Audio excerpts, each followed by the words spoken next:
Magandang araw po sa inyong lahat. Bale ngayon po, ang ituturo ko sa inyo ay napaka-importante kasi ito po ay laging ginagamit po sa pakikipag-usap.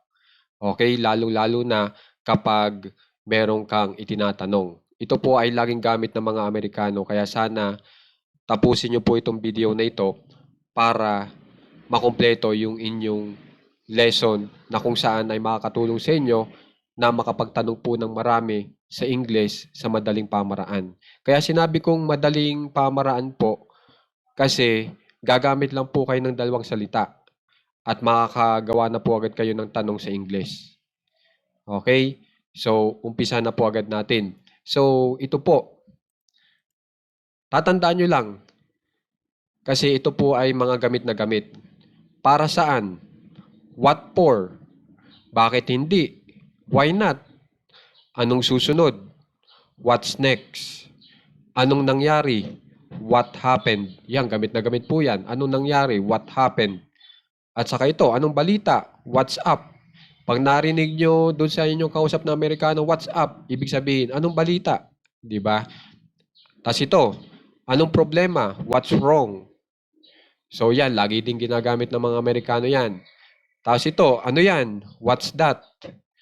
Tapos ito rin, ano pa? What else? Tapos ito, bakit maghihintay? Why wait? Ito pa, bakit aalis? Why leave? Tapos ito, bakit tumatawa? Why laugh? Kunyari, medyo sarcastic yung kausap mo, yan, pwede mo yung gamitin. Bakit tumatawa? Why laugh? Tapos ito, bakit umiiyak? Why cry? Okay? So, kung itong mga tanong na ito ay matatandaan nyo, napakalaking bagay po yan. Okay? Na makakatulong ng malaki po sa inyo pag kayo ay nakikipag-usap sa inyong kausap na Amerikano, lalong-lalo na pag may gusto po kayong itanong. Kaya sana naman po, tandaan nyo, lahat pong ito.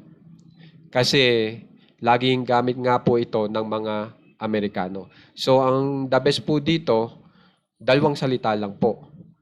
Diba? Tapos gamit na gamit pa. Okay? At kung mapapansin nyo, ang inilagay ko lang po ditong tanong ay gumagamit po tayo ng question words na what at saka why. Kung gusto nyo pa pong mas gumaling pa pong magtanong sa English gamit ang dalawang salita lamang na iba naman po yung gagamitin po nating question word, sana po makiki-comment po para malaman po natin kung marami pong may gusto na ipagpatuloy po natin yung ganitong klaseng lesson. Okay? Pero para sa akin, napakaganda pong matutunan nyo po lahat ng mga tanong na kung saan ay binubuo lamang po ng dalawang salita. Okay? Kasi yan po yung magiging pundasyon nyo para makapagtanong po ng maikli at saka mapabilis po yung inyong tanong at saka yung gamit na gamit pa. Okay? At gusto ko nga pala pong magpasalamat nga pala doon sa nagsasubscribe po sa ating page para po tulungan yung magbigay tulong sa ating page. Maraming maraming salamat po talaga. God bless po. At saka doon nga pala po sa gustong tumulong din, kung ayaw nyo mag-subscribe, pwede po kayong tumulong gamit po yung pag-order nyo sa Shopee na kung saan ay pipindutin nyo lang po itong banner natin na kung saan ay yan po yung Shopee affiliate link. At pag ginamit nyo po yung Shopee affiliate link, pag umorder po kayo ng item nyo, gamit po itong ating banner o itong mismong notebook, yan ang in-order nyo, ay magkakaroon po ng maliit na commission po ito pong ating page. Kikita po yan ng piso, 2 hanggang 3, ganun po. Okay, na iniipon naman po natin. At doon nga pala po sa may